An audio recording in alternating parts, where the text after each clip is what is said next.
warahmatullahi wabarakatuh. Hamdan wa syukranillah. Alhamdulillah anak-anakku. Pada pertemuan ini kita masih berjumpa dalam keadaan sehat walafiat. Tentunya pada materi pembelajaran pendidikan agama Islam dan budi pekerti. Pada kesempatan ini kita akan membahas materi tentang tarikh atau sejarah, yaitu sejarah dakwah Nabi Muhammad di kota Madinah.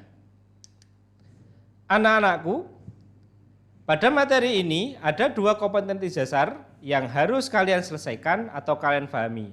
Yang pertama, memahami substansi dan strategi dakwah Nabi Muhammad SAW di kota Madinah. Yang kedua, mendeskripsikan substansi dan strategi dakwah Nabi Muhammad SAW di kota Madinah. Anak-anakku yang berbahagia, mari kita ingat kembali, sebelum Nabi Muhammad SAW hijrah ke kota Madinah, Nabi Muhammad mengawali dakwah di kota Mekah selama 13 tahun.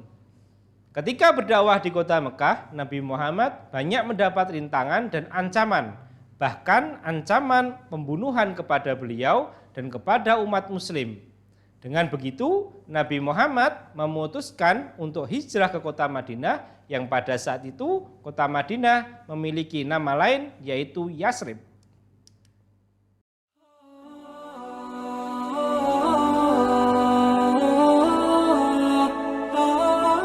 Anak-anakku yang berbahagia, perlu kalian ketahui ada beberapa faktor yang mendorong Nabi Muhammad untuk hijrah ke kota Madinah.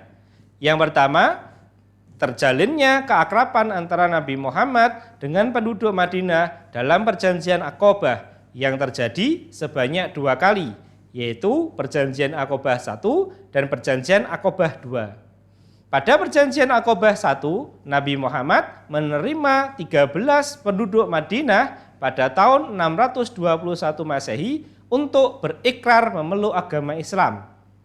Tepat 1 tahun kemudian, pada tahun 622 Masehi, Nabi Muhammad kembali menerima 73 penduduk Madinah yang terdiri dari suku Aus dan Khazraj, di mana pada kesempatan ini mereka berjanji kepada Nabi Muhammad untuk melindungi Nabi Muhammad, mereka berjanji kepada Nabi Muhammad untuk melindungi keluarga Nabi Muhammad dan umat muslim, serta mengajak Nabi Muhammad untuk hijrah ke kota Madinah. Faktor yang kedua, terjadinya pemboikotan yang dilakukan oleh kafir Quraisy, di mana pemboikotan ini terjadi dari sektor ekonomi sampai sektor kehidupan sosial dengan tujuan melemahkan iman kaum muslimin dan melemahkan dakwah Nabi Muhammad SAW.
Anak-anakku yang berbahagia, selanjutnya mari kita pelajari materi tentang strategi dakwah Nabi Muhammad di kota Madinah.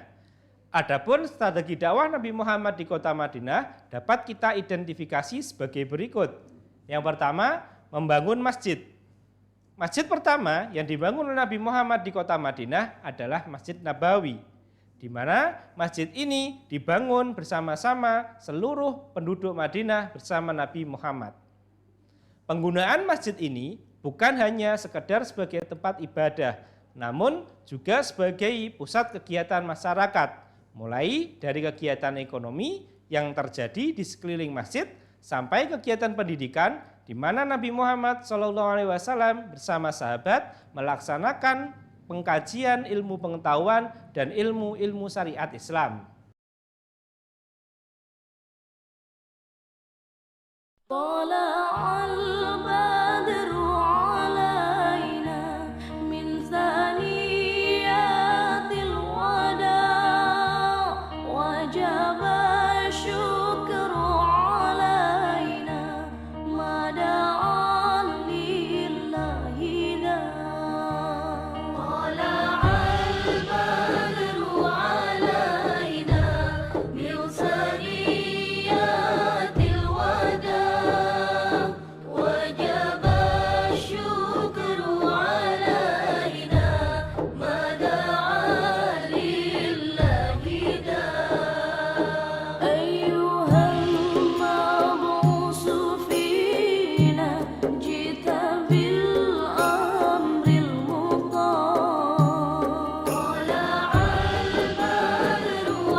Yang kedua, strategi dakwah Nabi Muhammad adalah mempersaudarakan kaum muhajirin dan kaum ansor.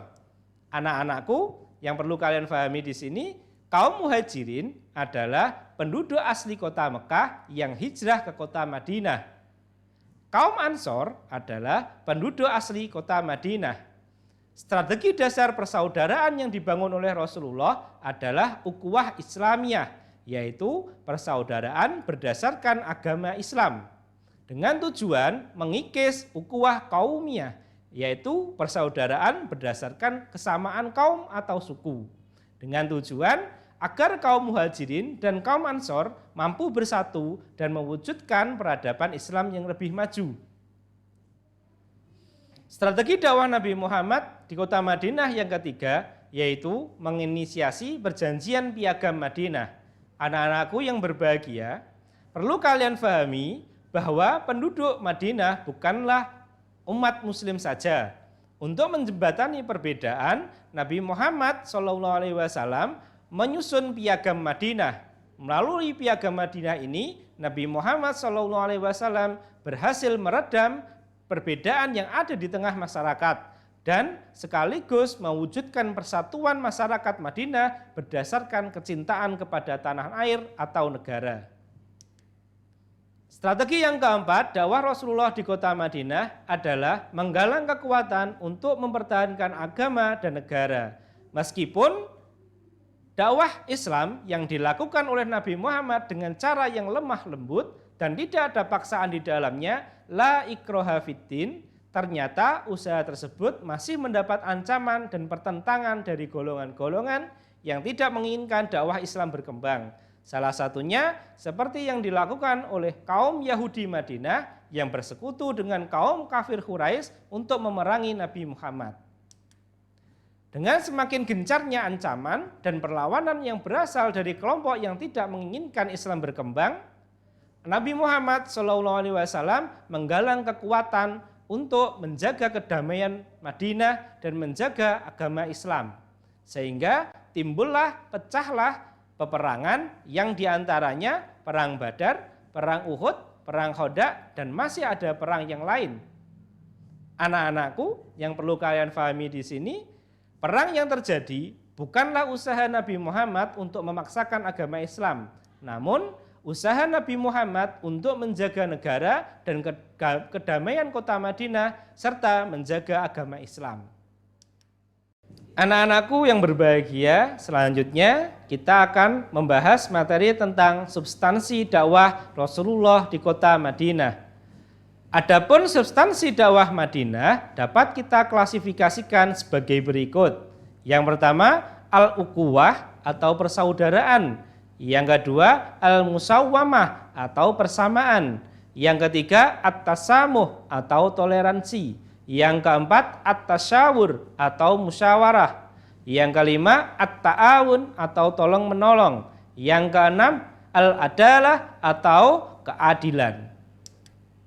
Anak-anakku, mari kita bahas satu persatu substansi dakwah Nabi Muhammad di kota Madinah tersebut. Yang pertama, al-ukuwah atau persaudaraan. Pada substansi al-ukuwah ini dapat kita lihat dari usaha Nabi Muhammad meletakkan ukuwah Islamiyah menggantikan ukuwah qaumiyah, sehingga persaudaraan yang terjadi di Madinah bukan persaudaraan berdasarkan suku, namun berdasarkan kesamaan iman kepada Allah Subhanahu wa taala, seperti persaudaraan antara kaum Ansor dan kaum Muhajirin. Yang kedua, al-musawwamah atau persamaan. Atas dasar ini, setiap warga masyarakat berhak dan merdeka serta memiliki kebebasan.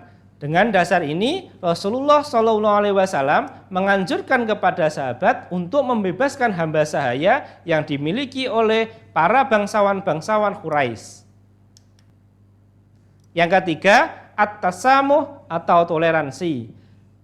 Hal ini bisa kita lihat dalam Piagam Madinah, di mana umat Islam siap berdampingan dengan bangsa manapun, dengan dasar saling menghormati dan saling menghargai antar pemeluk agama. Yang keempat, at-tasawur atau bermusyawarah. Konsep at-tasawur Nabi Muhammad ini dapat kita lihat di mana Nabi Muhammad selalu bermusyawarah dengan para sahabat ketika menghadapi masalah-masalah berkaitan dengan sosial budaya. Bahkan Nabi Muhammad tidak segan untuk menggunakan pendapat para sahabat jika pendapat itu tidak bertentangan dengan syariat dan pendapat itu disetujui oleh forum atau musyawarah.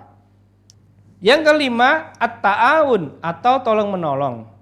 Konsep tolong menolong di sini yaitu tolong menolong antara muslim dengan muslim, muslim dengan non-muslim, ataupun muslim dengan negara yang lain. Yang keenam, al-adalah atau keadilan. Dalam konsep ini dapat kita lihat kebijakan Nabi Muhammad SAW ketika menetapkan sanksi atau hukuman yang tidak pandang bulu, bahkan kepada sanak saudara ataupun sahabat yang berasal dari kota Mekah al-Mukarramah atau kaum Muhajirin. Alhamdulillahirabbil alamin, anak-anakku, kita sudah selesai mempelajari materi tentang substansi dan strategi dakwah Nabi Muhammad di kota Madinah. Kita simpulkan bersama, strategi dakwah Nabi Muhammad di kota Madinah adalah membangun masjid untuk kepentingan ibadah dan pusat kegiatan masyarakat. Yang kedua, mempersaudarakan kaum Muhajirin dan kaum Ansor dengan dasar ukhuwah Islamiyah. Yang ketiga, memprakarsai perjanjian Madinah digunakan untuk kebutuhan merukunkan kehidupan masyarakat yang ada di kota Madinah. Yang keempat, menggalang kekuatan untuk mempertahankan negara dan juga agama. Adapun substansinya adalah al-ukhuwah, al-musawwamah, at-tasamuh, at-tasawur, at-ta'awun, dan al-adalah. Demikian materi kita hari ini, semoga bermanfaat dan jangan lupa kerjakan tugas kalian pada pertemuan ini yang sudah saya sematkan pada kolom berikut. Mari anak-anakku, kita tutup pelajaran hari ini dengan bacaan hamdalah. Semoga apa yang kita pelajari hari ini mendapat manfaat dan ridho dari Allah Subhanahu wa taala. Alhamdulillahirabbil alamin. Terima kasih. Wallahu muwaffiq ila aqwamit thoriq. Wassalamualaikum warahmatullahi wabarakatuh.